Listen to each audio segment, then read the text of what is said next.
Thank you, Honorable Speaker. I rise pursuant to Standing Order 53-1 to seek a statement from the Standing Committee on National Security, Defence and Foreign Relations on a matter of national concern regarding deaths and injuries sustained by some members of the public during the public viewing of the late Right Honorable Raila Odinga's body at both the Moi International Sports Centre, Kasarani, and the Nyayo National Stadium on 16th and 17th October, respectively.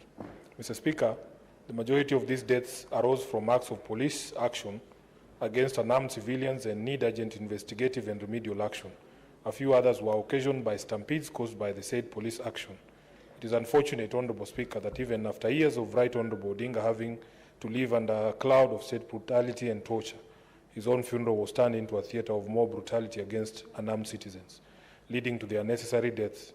The silence over these deaths and the acts of police brutality has been characteristically loud, yet the families have been sent into double mourning for their own and that of the Right Honorable Odinga.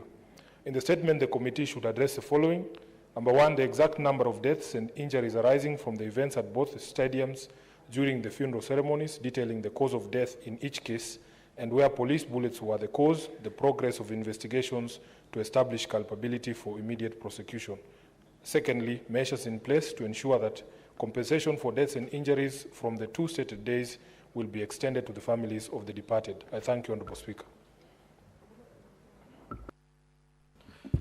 There's a statement pursuant to Standing Order 52-1 by the Senator for Nairobi City County.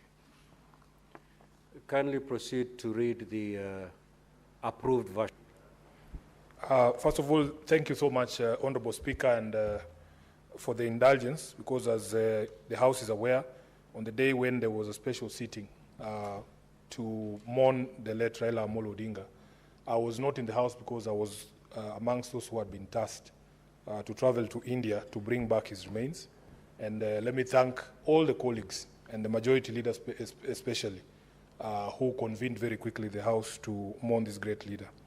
Honourable Speaker, I rise pursuant to Standing Order 52-1 to make a statement of global concern, namely the sudden passing of the former Prime Minister of the Republic of Kenya and ODM party leader, the Right Honourable Raila Odinga, on Wednesday, 15th October 2025. The entire nation received the news with shock and disbelief. Right Honourable Odinga had become a permanent fixture in the why to be written today. The sense of loss that we feel is both deeply personal and profoundly shocking.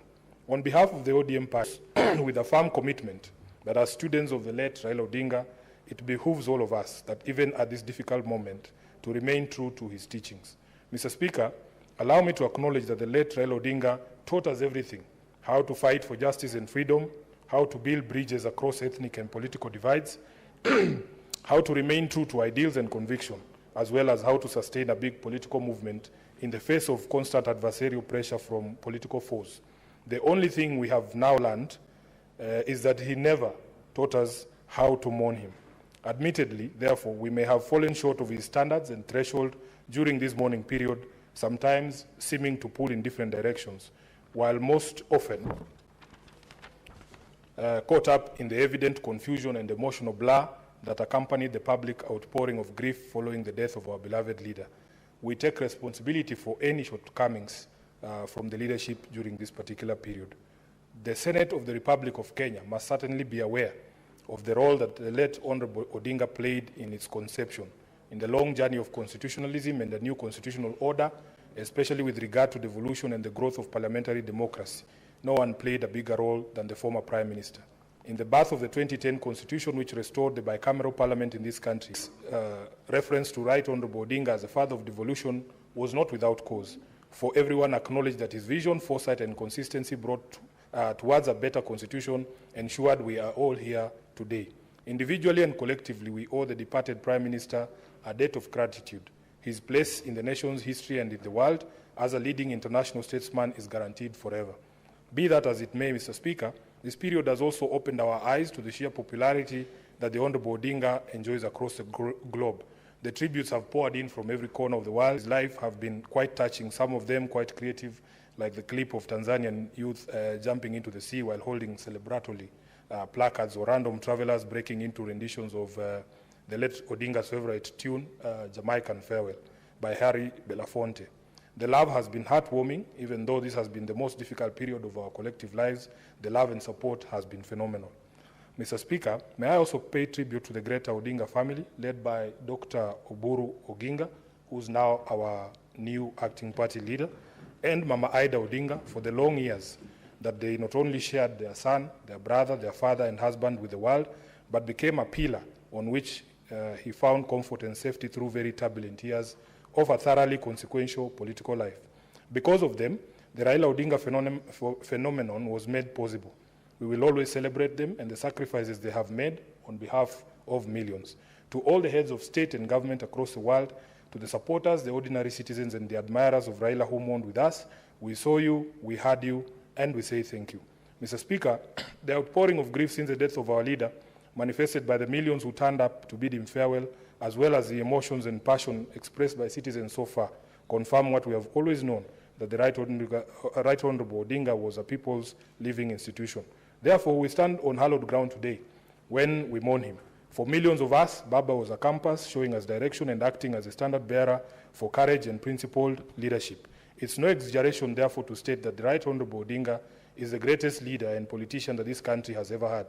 No one in this country bore more scars, more humiliation, and made more sacrifices for the common good than our departed icon. In the face of such challenges as Raila underwent, lesser leaders would have capitulated and given in to the allure of wealth, greed, tokenism, and bad governance. But the great Raila held his head high, stuck to his conviction, and lived a life that became a school on its own. Finally, Honorable Speaker, today the nation stands together to salute its favorite son. His legacy lives on, his dreams alive in us. As he watches over us from a peaceful place, we make a solemn vow to never compromise on the principles he taught us and the ideals by which he lived. This was an icon of justice and democracy revered across the world. I am privileged, Honorable Speaker, to have known and worked with him. It has been the greatest honor of my life to serve at the feet of the enigmatic Raila Amolo Odinga. May he rest well. Thank you, Honorable Speaker. Honorable Senators, I'm going to allow comments for not more than 15 minutes. If you have an opportunity to speak, kindly speak for not more than 3 minutes. The Honorable Osotsi. Thank you, Mr. Speaker. Mr. Speaker, 3 minutes is such a short time because I wanted to comment on Senator Sifuna's statement. Senator Osotsi, the other statement under 52.1. It does not attract comments. Okay. So maybe we'll have another opportunity to make our comments because some of us were not in when this House was speaking about the late Honorable Raila Odinga.